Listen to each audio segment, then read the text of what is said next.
ने कहा हम ना सुनेंगे तेरी जुबान दराजियां। बोला तुम अपने बदन को डिफाइन तो करो, तुम कहाँ से शुरू होकर कहाँ खत्म होती हो। मुझे अक्ली तौर पर मुतमईन करो, क्या वजूद, बदन और जिस्म एक ही चीज के मुख्तलिफ नाम है। असल में तुम आजादी के बहाने से बदन को मैदान जंग बना दो। दो मर्जियों के तसादुम में नुकसान तुम्हारा अपना ही होगा। क्या तुम औरत ही हो? मेरा जिस्म मेरी मर्जी।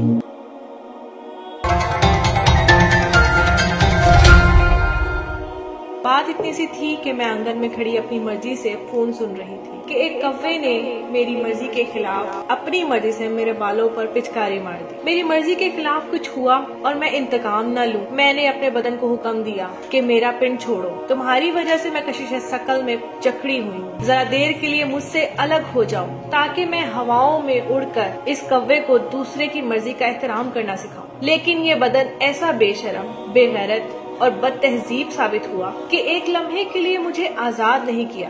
मैंने इसे बताया कि ऐ मेरे बदन, तू मेरी मलकियत है, जैसे मैं चाहूंगी तुझे वैसे ही करना पड़ेगा। बस मेरा ये कहना था कि बदनी अज़ा मेरे तो पीछे पड़ गए। तेरी ये मजाल, तू होती कौन है अपनी मर्जी से हमें इस्तेमाल करने वाली? ठहर तेरी तो। मेरे सर ने पीछे मुड़ने से इनकार कर दिया। आंखों ने ताना दिया कि अंधी कहीं की, हमारे बगैर तू देख तेरे साथ क्या होता है। कानों ने कहा हम ना सुनेंगे तेरी जुबान दराजियां। जुबान ने कहा बीबी जी मेरी जुबान ना खुलवाओ, कहीं की नहीं रहोगी। हाथों ने कहा पकड़ के दिखाओ हमें। टांगों ने कहा जा तो सही, कहाँ जाती है। असल हमला तो दिमाग ने किया।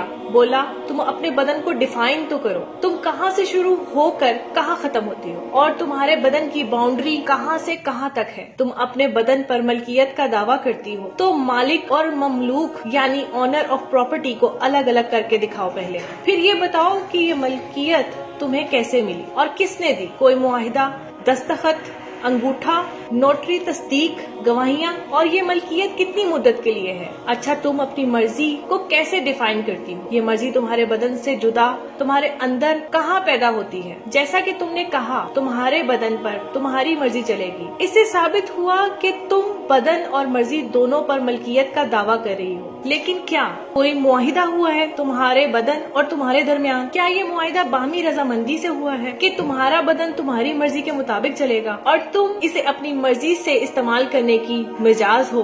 दूसरी बात तुमने कही कि तुम्हारा वजूद तुम्हारी मर्जी के मुताबिक चलेगा। मुझे अक्ली तौर पर मुतमईन करो, क्या वजूद, बदन और जिस्म एक ही चीज के मुख्तलिफ नाम है? क्या वजूद बस ठोस बदन का ही नाम है या कुछ और भी? और क्या वजूद पर मर्जी चल सकती है? मेरा तो ख्याल है वजूद पर मेरी जहन की मर्जी भी नहीं चलती, तो तेरी कहाँ से चलेगी? दिमाग ने मेरे होश ठिकाने लगा दिए। जरा रुक कर फिर बोला, ये जो तुमने इंतहाई मुबहिम लफ्ज पिदर सरी निजाम बोला है, क्या तुम इसकी वजाहत करोगी? ये मर्द कौन मखलूक है? तेरा इससे क्या रिश्ता है? क्या वो भी अपने बदन पर अपनी मर्जी मुसल्लत करना चाहता है? और ये समाज किस बला का नाम है? क्या इस मर्द ने अकेले ही समाज तख्लीक कर लिया कि तुम इसकी मालिक न बन सकी? क्या समाज की तख्लीक में तुम्हारा कोई हिस्सा नहीं, जबकि तुम मर्द से ज्यादा तख्लीकी सलाहियतों की मालिक हो? बल्कि मर्द को भी तुम ही ने जन्म दिया। फिर क्या वजह है मर्द तुमसे जोरावर और बढ़तर रहता है? और ये जुबान बोली जिसे तुम बेदयानी में अपनी समझ रही हो, क्या इसकी तश्कील में भी मर्द अकेला ही बाजी ले गया? मैंने कहा कि ये मर्द औरतों को उनकी मर्जी के बगैर कैसे इस्तेमाल करते हैं। दिमाग बहुत ज़हीन और शातिर है।